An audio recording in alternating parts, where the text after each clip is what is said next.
good morning. Welcome to another edition with Choppin It Up with Ramel. No notes, straight from the throat. Listen, I'm going to pay homage to a rap legend today, Notorious B.I.G., Biggie Smalls, because it's a throwback Thursday. If it wasn't for him, I wouldn't have known nothing about the Coogee sweater. So I'm paying homage to a legend at Biggie Smalls. But speaking of legends of New York, are we seeing a possible legend coming before our eyes at the Garden? Is someone making a legacy to be one of the all-time Knicks when it's all said and done? And I'm talking about that number 4 pick from last year's draft, Porzingis. Listen, let's make no mistakes about it. I don't care if I'm in the minority or not. This is Carmelo's team.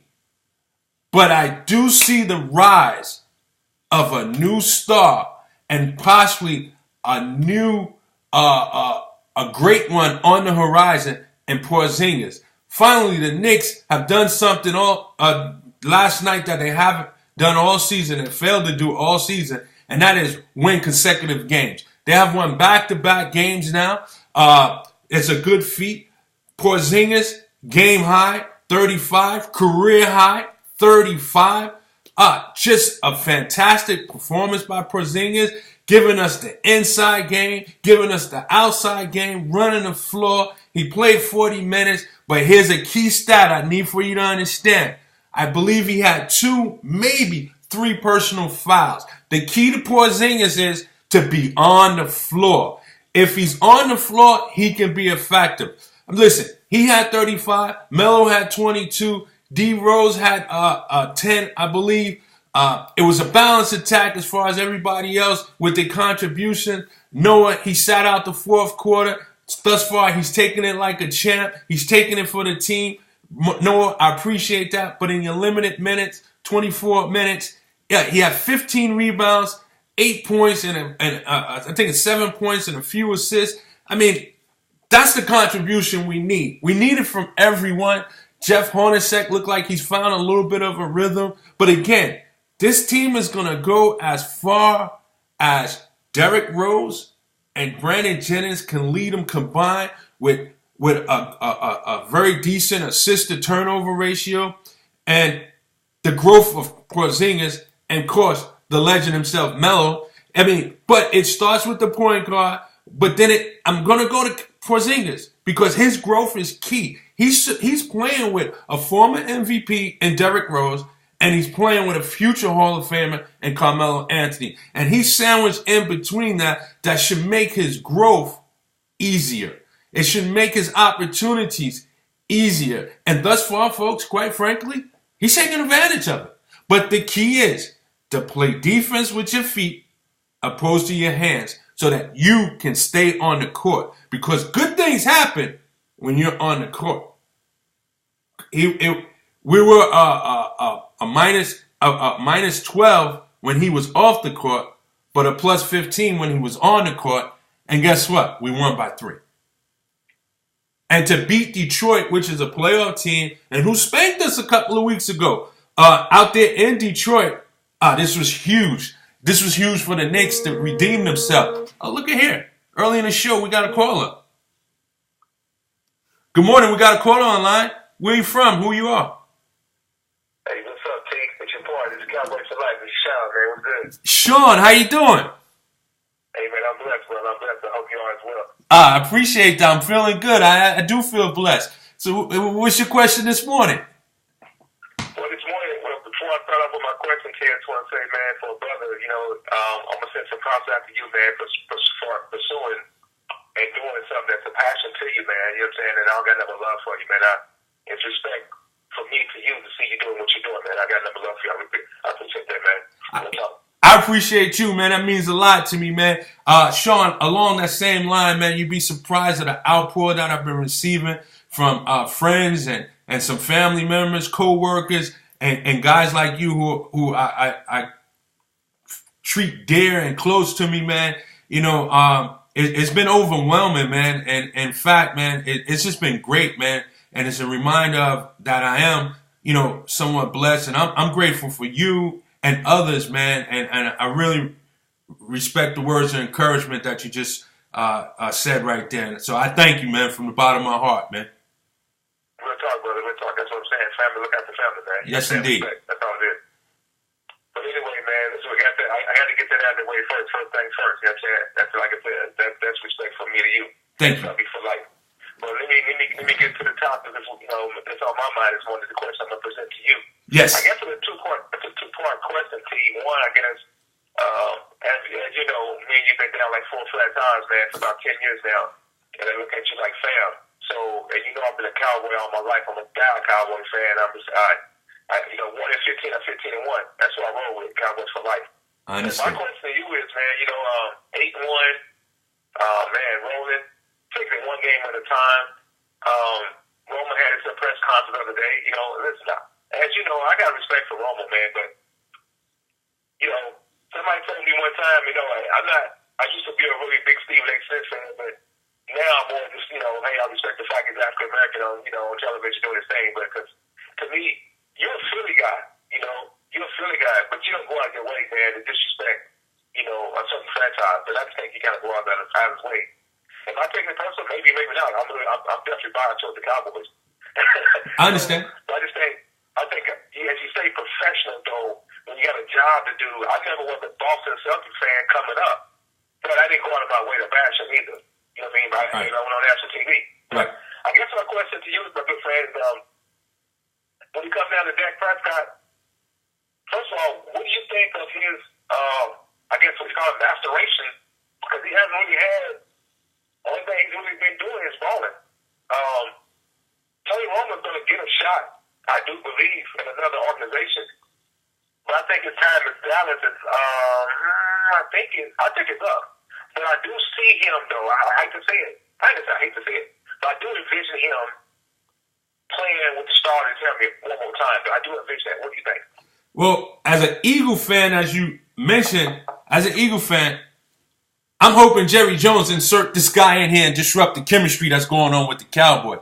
But as I always said on this show, I may be a fan of a team, but I'm a fan of the sport first and game recognized game. Listen, at 8-1, the Cowboys is looking quite Super Bowl-ish, man. I really, truly believe that not only, and this is coming from the words of Tony Romo when he said that Dak has earned the right to be the quarterback, but I'm going to take it a step further. I think Dak has earned the right to be a Dallas Cowboys starting quarterback for this season and beyond.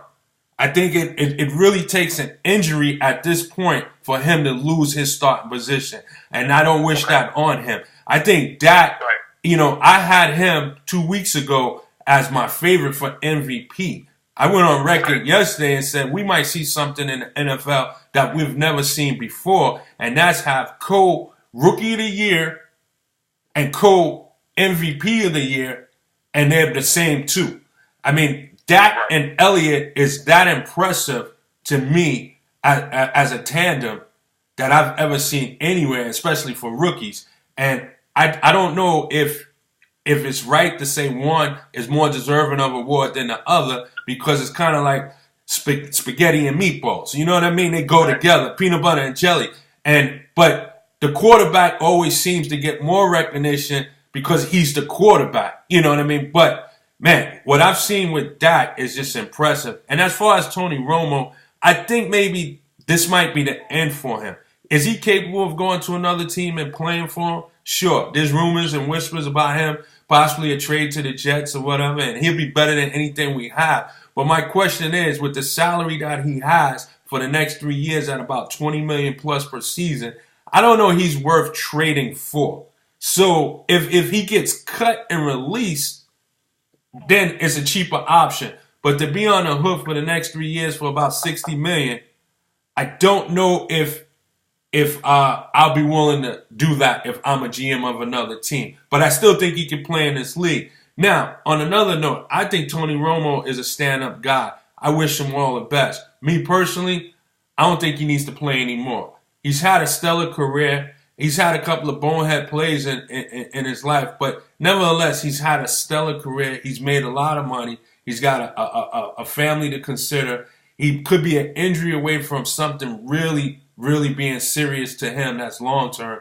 If I'm him, maybe I'll hang it up and take a position in the front office with the team, or maybe on the sidelines as a quarterback coach or something like that, because he probably could be very helpful to Dak coming over to the sidelines in between downs, timeouts, or whatever it might be. So in that regards, the person, I say, Tony, let's hang it up, man. You had a great career. I like you. I like what you're saying, T. And being a guest on Chopping It Up with Rob, let me counter by saying this. I think he could be very valuable to a franchise other than the Dallas Cowboys because, T, you know and I know, if you look around all the 32 teams, who really has a franchise quarterback? Sometimes they say if you have two quarterbacks, you have none. Right. Well, that is the exception to Dallas because we do have two, but we actually do have one now. Right. So I think it's some teams that really can utilize their services now. Sure, your team's going to be on the hook for a large amount of money, but I do feel like some of the quarterbacks are highly overpaid as well. I think with a decent to good offensive line, Tony could be very, very good for somebody. I consider him you got that top tier quarterbacks. Then, like you said, maybe a tier under that. Romo's probably right there, in my personal opinion. I'm just saying the Prescott, this guy here, he just, I don't want to say a needle in the haystack, man, but I want to kind of give you that analogy, man, because how many, like you said, ain't too many rookies came in and did what he did. Sure, his supporting cast is off the chain, no doubt about it, but he still get it done. Now, as far as who's more valuable, Ezekiel Elliott, man, he's special. I mean, he's just flat out special. He's just God gifted when it comes down to being a running back / blocker / run out of the backfield, nose for the end zone. He's a special running back, man. He's going to go down, barring any major injury, man. He's going to go down with one of the greats, man. As you know, being a diehard Dallas Cowboys fan, I've watched quite a few come through with a starting helmet. Tony Dorsett, for example. Emmitt Smith. Yeah. You know what I mean? So I'm thinking that he's going to put, LeBron had a statement about the four horsemen. Well, somebody got to move over. Well, I think Zeke going to move somebody over. He's going to pull up a chair himself when it's all said and done. I think. He's going to pull up a chair, man, because this guy is the real deal. He combines speed, power, and vision. I understand, man. The future is bright for him, for Dak, and for your Dallas Cowboys, and for the fans, man. I mean, the future is bright. I'm an Eagles fan, man, and I just, like I said, game recognized game, man. So, it really is bright, and appreciate the call, Sean, man. But man, you guys got a nice problem over there to have, man. I tell you what, man. No doubt, you got a nice problem. I see y'all finishing with at least 14-2, possibly 13-3 at worst. Hey, listen, I got another call coming in, Sean. But, yo, thanks for the call. That's my good buddy, Sean, man. I've known him for nearly 10 years, man. A diehard fan of the Dallas Cowboys. Yo, much love, Sean. Peace and blessings. All right, peace, man. Peace and blessings. No doubt. Good morning.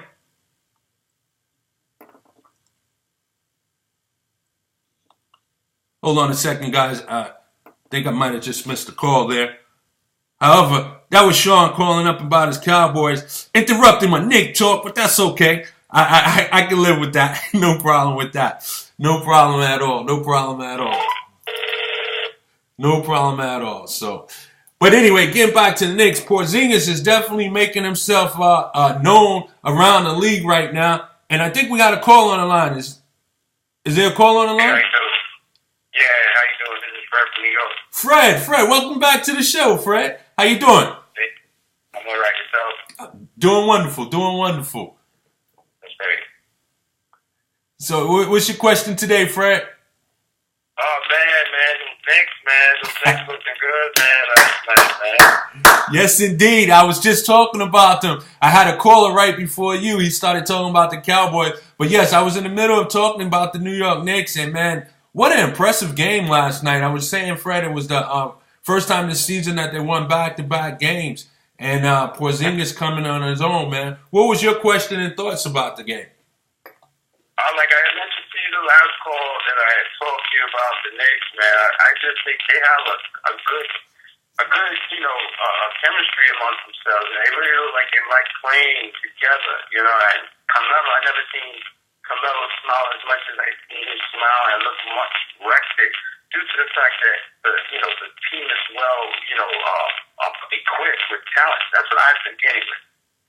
Yeah, the thing is this, Fred, and you had mentioned about the bench the last time you called, and you saw some things, and we talked about some talent and so forth. But the thing is this, man, I'm such a fan. I have to realize this.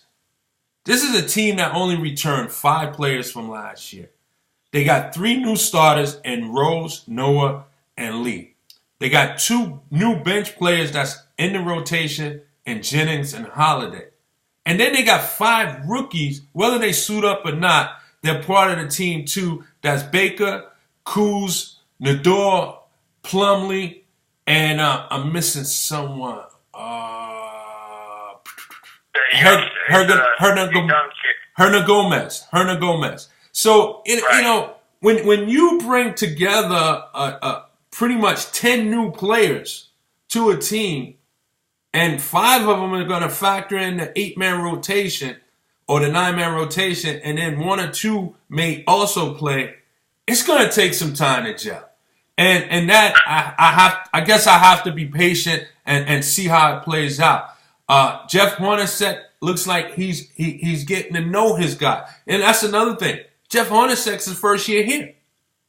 And he has to deal with the meddling of Phil Jackson.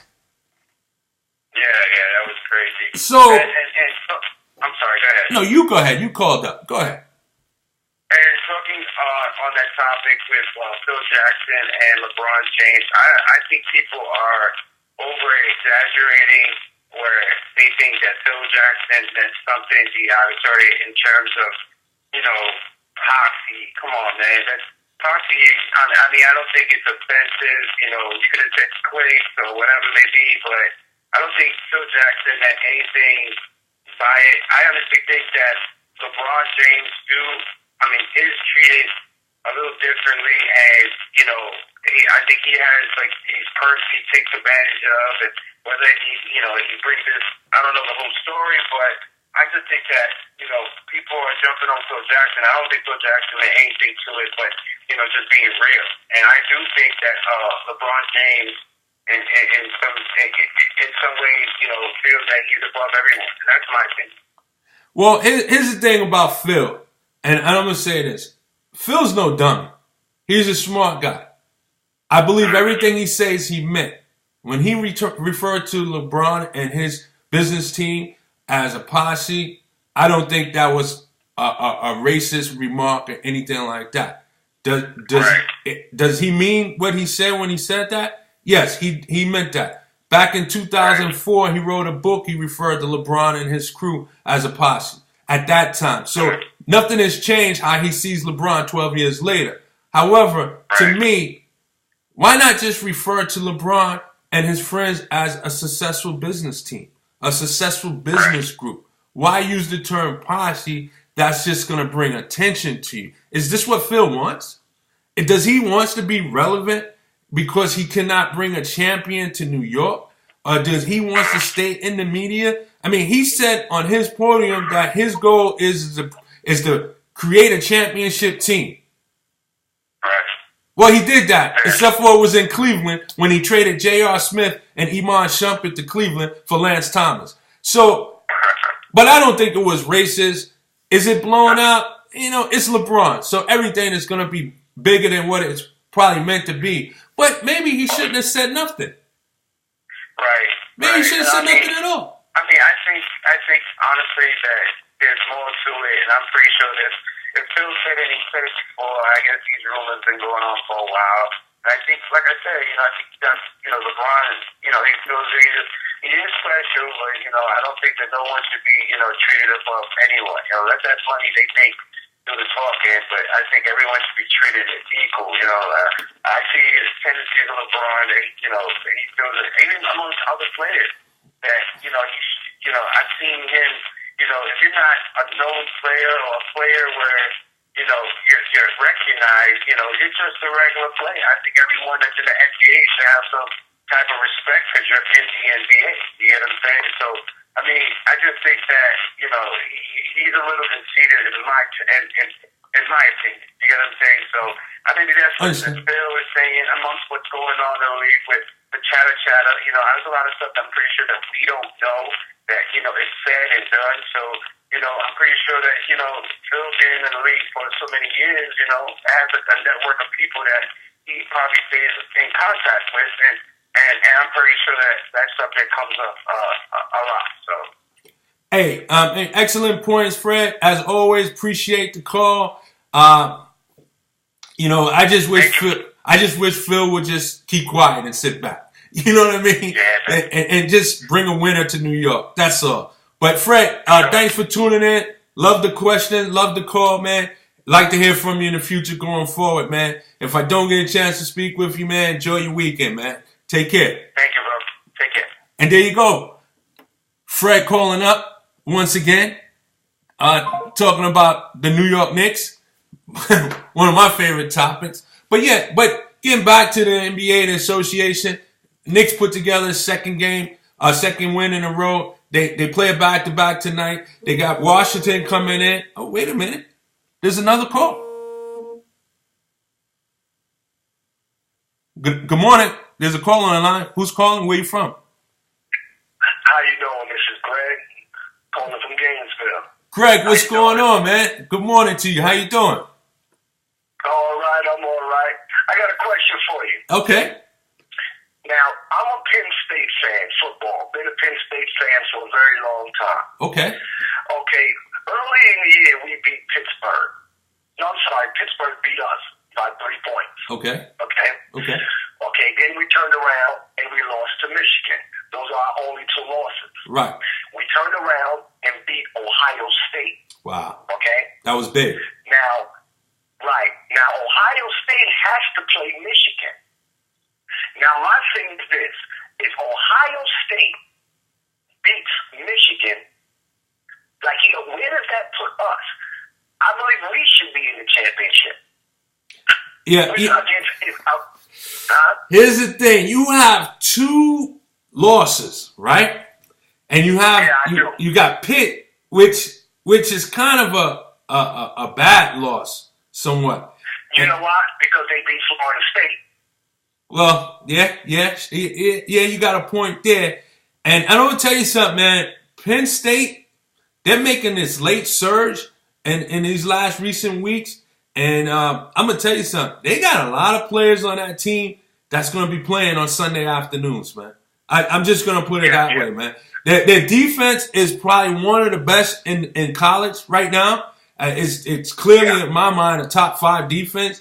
There's gonna be a lot of players that's gonna be playing on Sunday afternoons, man. And what a tremendous story with that program. Going through what it went through and seeing it bounce back in this way, and it looks like the future is bright there.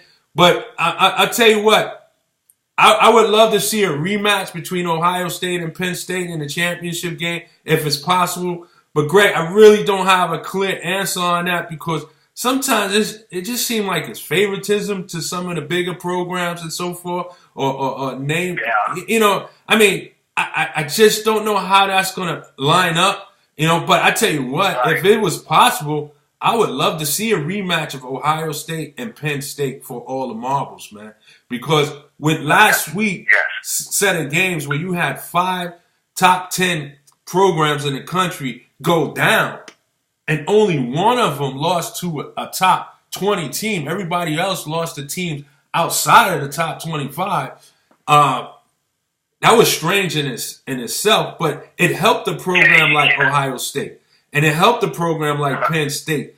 But, you never know what is going to come down. I just say for you Penn State fans like yourself, just win out. Just win out. And if you get in, just win out, man. I mean, the only team right now. That's what they're telling, but that's what I hear them saying. They're saying to us, hey, man, you guys got a real good. If you guys can win out now, you guys got a really, really good shot. But they're saying that they think that I would need Ohio State. Well, I think I would need Michigan to beat Ohio State. That's what I'm thinking. Michigan beats Ohio State. That betters your chances. that Michigan and Ohio State would be a great game. And, Michigan coming off a bad loss to Iowa. That would be a great game. It's going to take some figuring out. All I can say to you and the other Penn State fans, Greg, and I appreciate the call. Just win out, man. Ohio State is a darling of the league, is a favorite of the league. Anything that they can do to keep them relevant, they will. Urban Meyer is to me, I'm in the minority when I say this, Greg. I think Urban Meyer is a better head coach than Nick Saban. I think Nick Saban is a better recruiter than Urban Meyer. But I think if they had the equal talent or just the same players, I think that Urban Meyer would enjoy the same amount of success as Nick Saban, if not more. Because what I thought Urban Meyer did with Ohio State in his first year, when he took over a team that self-imposed a penalty on their own team, and he took over a team with none of his recruits and went undefeated, but could not compete for the title, and then turn around and won the title and beat Alabama. Think about that for a second. And not to mention his resume in Florida. So, I'm not, like I said, I might be in the minority because right now Nick Saban's got a dynasty going on in Alabama. I understand that. But anybody that is a 5-star player in the Southeast region is going to Alabama. And, they're going to Alabama. I mean, Nick Saban is Calipari at Kentucky. Right. You see what I'm saying? Now, the question is Calipari a great coach? Or let's put it this way. Is he a better coach than he is a recruiter? Or is he a better recruiter than a coach? Coach, right. Because I can make the argument that the success to the point guards that he have coming out of his program is because Rod Strickland is on the sidelines. Right. Because they play like Rod. Right. They play like Rod. From Derrick Rose to Brandon Knight to John Wall to Eric Bledsoe. That's right. Tyreek Evans. Right. The list goes on. So my thing is this. Again, I might be of the minority, and I've said it before on this show. I'm not a college football guru, but game recognized game. Urban Meyer is as good as Nick Saban as a head coach. Oh, yeah. If not better. Oh, yeah. If not better. But, yeah, your Penn State's looking good.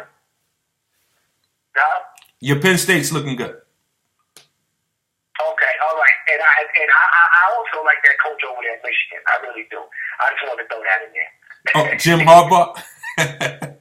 Harbaugh? Yeah, he's pretty good. He's pretty good. He was a backup quarterback in the league for pretty much his whole career. He had a couple of start moments, but, one thing about him, man, he's always, backup quarterbacks and quarterbacks, they just make good head coaches. You know what I mean? It's like catchers in baseball and point guards in basketball because they're coaches on the field.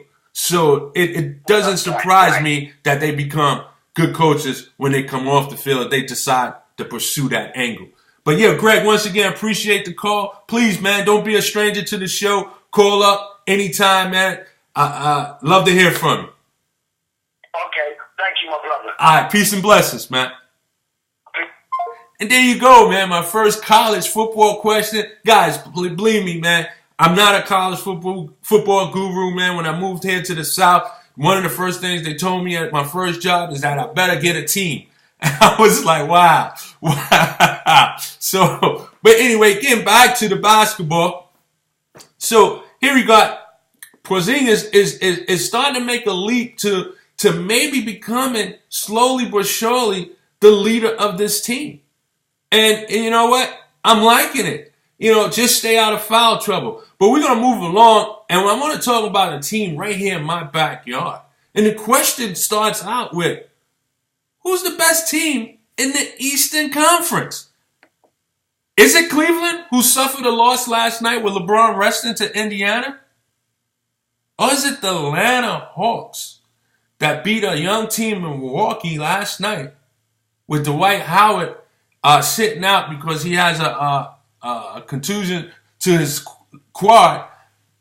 Could it be the Atlanta Hawks as they sit at the top of the division conference right now at 9-2, tied with Cleveland. However, they beat Cleveland, so they sit at the top. Listen, the Atlanta Hawks was here a couple of years ago when Coach Bud pulled off an unbelievable coaching effort. Wait a minute. Got a caller here. Hold on. Got a call on the line. Who's calling? Hey, this is Maury calling from Georgia. Maury from Georgia. Man? How are you? Good to be on the show, chopping it up, man. Chopping up with Ramel. No notes, straight from the throat. How you doing? Definitely, man. I'm doing good, man. But I gotta chop it up with you about these Lakers, man. You know, people doubting them, man. Hey, I'm a diehard Lakers fan. I'm feeling what they're doing right now. I like their youth. I like their energy. I mean, I don't know if it's far-fetched anymore to say they won't make the playoffs. You know what? Maury, going into the season, I did not have the Lakers as a top 8 team out west. And watching them now, they're 7-5, I believe it is. They're in the 7th spot out there. Memphis is looking shaky. Dallas can't get out their own way. It looks like 2 spots are going to open up from last season. And right now, Utah and the Lakers have occupied that. And what I'm seeing right now in the first 12 games from the Lakers, man, their confidence is such abundance right now that it is just carrying their talent right now. And not to say that they lack talent. They have the talent, man. I don't think it's far-fetched to think that the Lakers can make the playoffs, man. I just needed to see it. I need to see it get done. It has to be accomplished before me to really say, oh, wow, they made the playoffs. But they're on pace to do so, Maury. I can't blame you for thinking that. Yeah, man. We got the doubters out there. But you know what? I understand it because they're young. And, again, it's a long season. Some of the guys don't know how to make it through the season. They don't know how to work with their bodies and stuff like that to make it through the long season like that. So it just remains to be seen. But is it possible with a young coach that has done amazing things already? Yeah, it's possible. Well, I tell you what. I think that Luke Walton was probably one of the best fits for this team. A young coach coming in a situation where they're not asking you to win. They're just asking you to grow and mature these young men, teach them the game, and together y'all can grow together. I made reference to what I'm watching of the Lakers right now. It reminds me a little bit of Mark Jackson's first year when he got to Golden State. Very similar. And I'm going to tell you, this time last year, Luke Walton was Coach of the Year in my eyes. And this year, he's Coach of the Year in my eyes for the Western Conference. What he's doing with these Lakers is just unbelievable. He's coaching them and playing them similar to a Golden State style. It's working. He's got people buying into their roles. I mean, Nick Young, he's emerged. Clarkson is on the bench along with Lou Williams. And here's a fact. I don't know if you're aware of this, but the Lakers currently have the #1 scoring bench in the league. And that's crazy because last year we wouldn't be able to say that. No. There was nothing you could say that was #1. Maybe attendance because it was Kobe Bryant's last year and everybody was coming out home or away. But other than that, what could you have said that was #1 about them? Man, this is a good story. It's a story to watch. And I'm curious to see how it unfolds. But Maury, if they wind up in one of those top 8 spots, you heard it here from Chopping It Up with Ramel, a question that you brought up. I would not be surprised. Definitely. Now, gotta throw this out there, man. I watched these Clippers last night.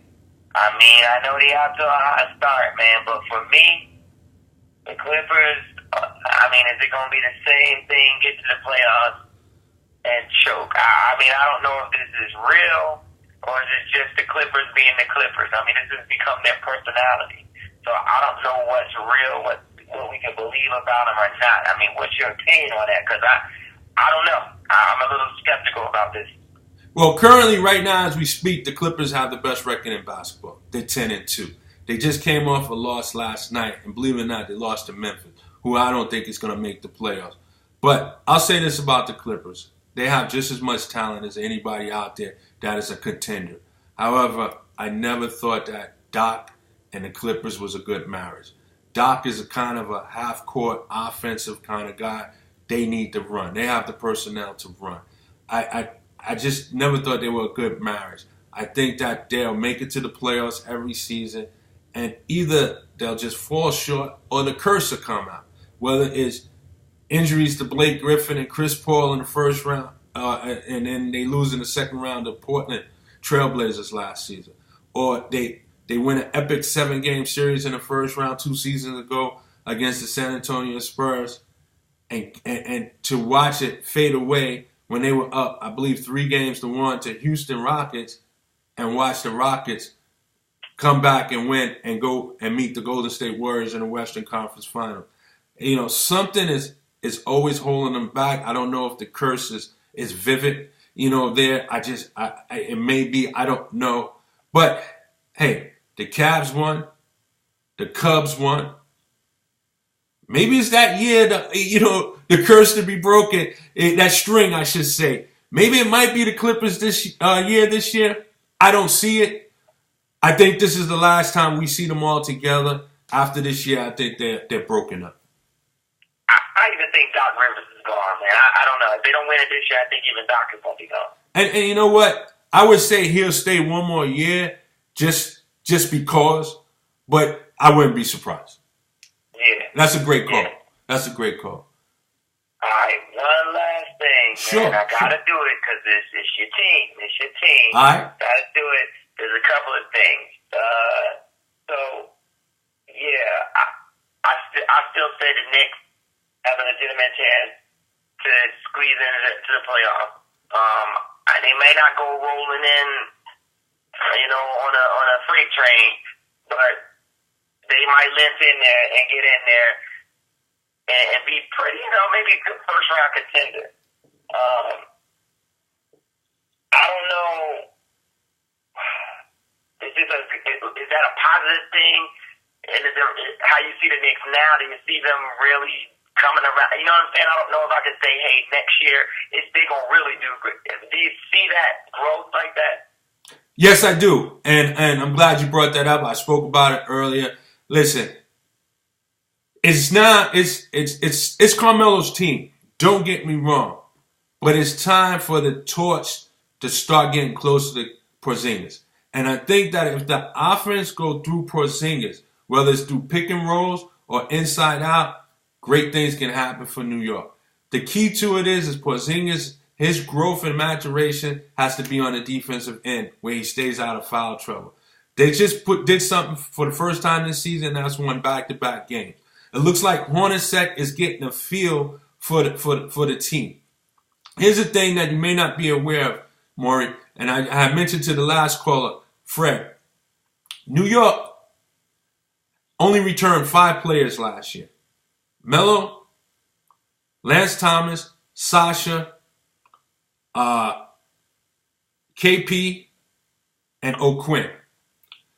They've got 3 new starters in Noah, Lee, and Rose.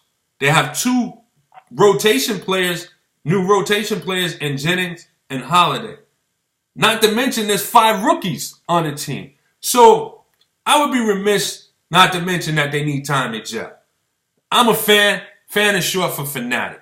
You suit up, let's get it on. I expect you to win every game. You know what I mean? But that's not the case. They need time to gel. They're 10, 11 games into the season. It just might be that time right now.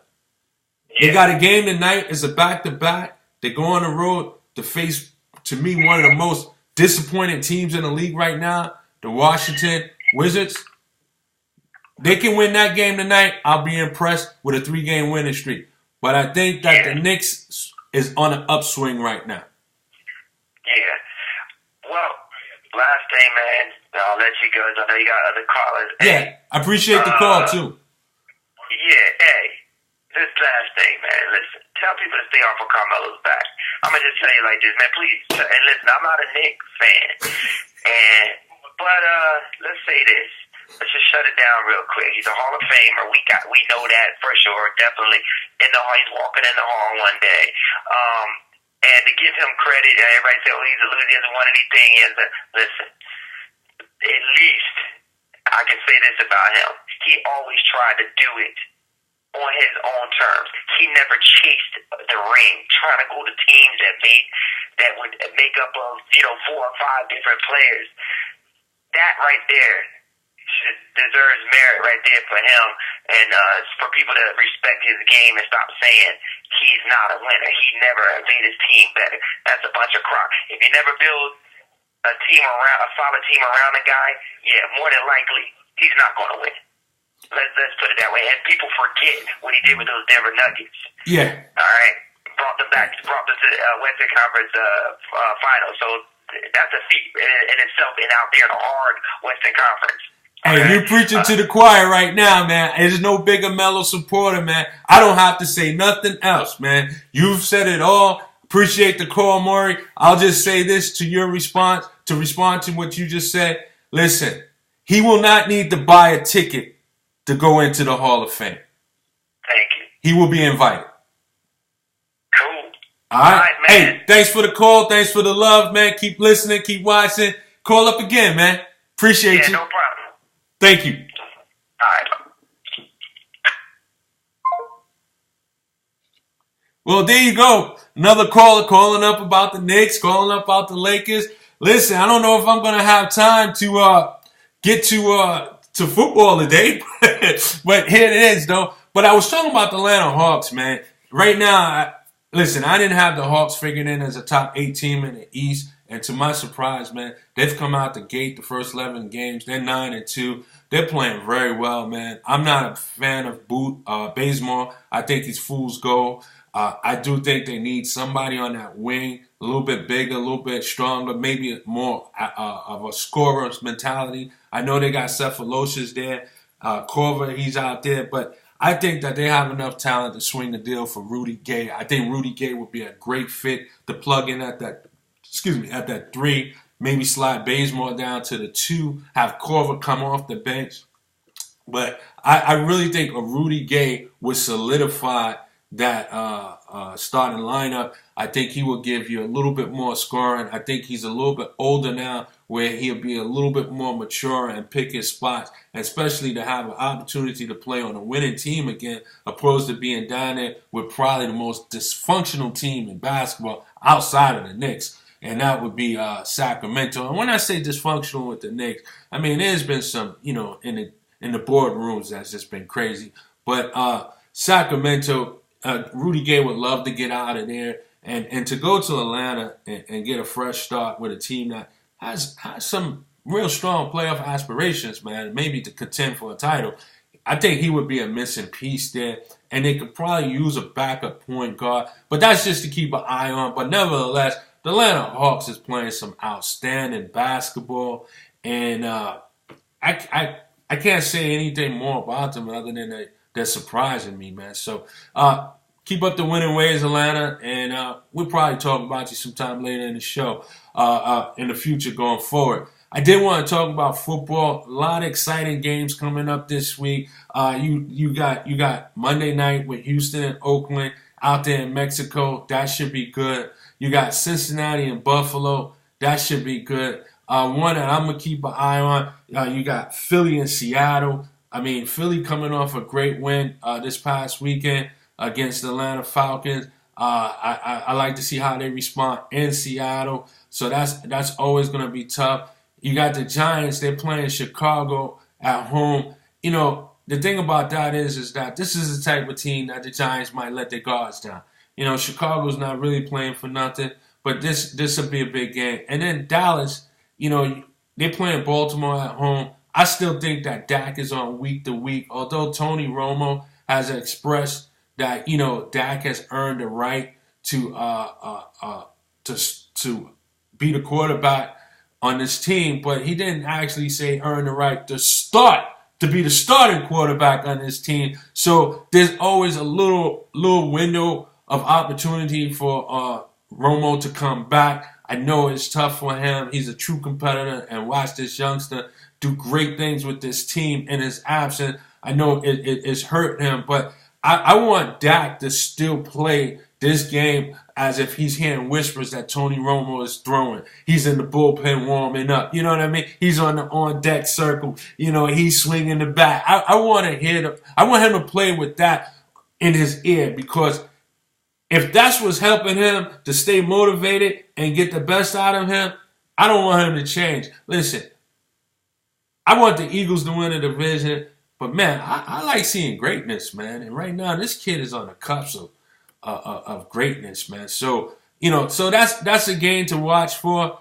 And then tonight you have a division battle between the Saints and the Panthers. I had a viewer text in comment on one of the videos talking about should the Panthers rest Cam Newton, because pretty much their season is over. Listen, I don't believe in resting players, man. I tell you what, man, if I came out there to see Cam Newton tonight and I brought my family out, a family of 5, and I had to pay $100 a ticket and Cam Newton is sitting on the sideline because they don't want to play him just because they're already out of it, I'm going to be extremely upset, man. I think that if he's healthy, he should play. You want to limit his action to just a half, I'm cool with that. But it'd be somebody like me and others that come out just for him and he's not playing, that's not cool. And at 3-7, yeah, the season seems a bit bleak. They would have to win out and hope that a lot of other teams lose out. But, I mean, mathematically, they're still alive in the playoff. He should play. Plain and simple. He should play. And he should give the fans what they come out to see. He should play. So, yeah, a couple of exciting games going on in the NFL. We're going to get closer to those who are already, to the point where you can say this team is eliminated, this team is eliminated. I mean, the Browns ain't the only team that's officially eliminated. I mean, my Jets is eliminated as far as I'm concerned. There's other teams out there, but we'll probably discuss that after this weekend of games. So yesterday in Major League Baseball, they announced the Cy Young Award winners for both leagues. Max Scherzer out of Washington Nationals, he was the Cy Young Award winner in the National League. Very impressive record. I think it was something like 22-4 or something like that. With 84 strikeouts, maybe a 2.96 earned run average. And then you had Porcello out of Boston. He had a pretty sensational season as well. So those were your Cy Young Award winners. Matter of fact, Max has won it twice now. So good for him. He's joining some elite company. So that's Major League Baseball. And again, guys, for my boxing fans out there, there's a tremendous fight coming on, man. Saturday night, Bone Crusher, Andre Ward. It should be exciting. I know who I'm going with. I'm rooting for Andre Ward, but the truth of the matter is, man, I think Bone Crusher is going to be too much for him, man. I think Bone Crusher is going to be too much for him. Andre Ward is going to have to stay busy. He's going to have to, punch before this guy does, avoid the big shot. I'm going with Ward, man. I think Ward is one of the best pound-for-pound boxers out there. But this Bone Crusher, he's a problem, man. He really is, man. He's a problem. He's a problem. So listen, man, it was a great show. It was the longest show that I had. But I just want to give shout-outs to the callers. Sean opening it up. Fred, he called again. Greg, he called. Maury called in. Man, I appreciate the love. I appreciate the calls, man. Please keep tuning in. And once again, man, this is Chopping It Up with Ramel. No notes, straight from the throat. Yeah, I see you guys in 24. Peace and blessings. Chopping it up with Ramel. Chopping it up with Ramel. Chopping it up with Ramel. No notes, straight from the throat. Chopping it up with Ramel. Chopping it up with Ramel. I apologize. We have a last minute call in. And I'm going to get to the call. Oh, did he hang up? We have a last minute call. I'll be remiss not to get to this young man's call. Let's see who it was.